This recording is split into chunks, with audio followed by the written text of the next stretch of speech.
My issue with Bud Crawford, man, is after that fight, right, which was his biggest fight. The Errol Spence fight was his biggest fight to this day. Still his biggest fight.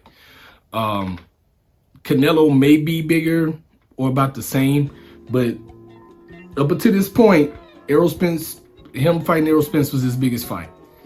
After that fight, he said, from here on out, all my fights are going to be about legacy and money, right? Legacy and money. Cool. My issue with it is he made that statement, and his very next fight was against Israel Madrimov at 154. Like, bro, that's not a legacy fight. And it's not really a big money fight. Unless he just got paid big money to do it. But other than that, like, you didn't make no money off that fight, really. That fight sucked. What pissed me off was after he beat Spence. Of course, Spence had that rematch clause.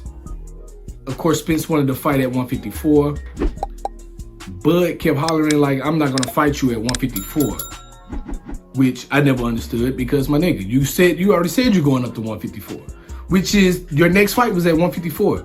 So if you're talking about legacy, you're talking about money.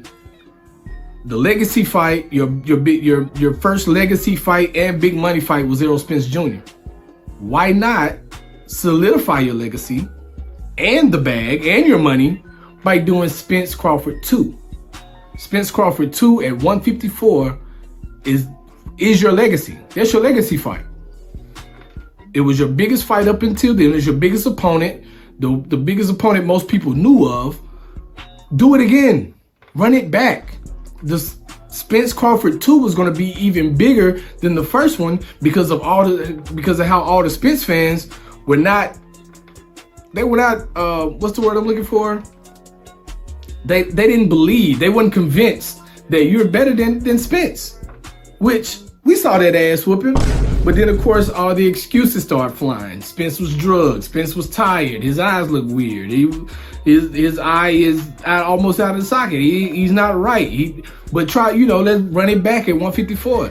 Like, bro, Bud wasn't going to do shit but whoop Spence ass again, just bigger. You know what I'm saying? At 154. He was going to whoop his ass again. Which, that's why I never understood why he didn't take the fight. It's going to be at a weight class you're already going to. It's basically going to be a warm-up fight because you already know you can beat him. And you're pretty much going to beat him exactly the same way. Just beat him to the punch and outbox him. You're going up to 154. That would have been money. That would have made more money than, I think it would have made more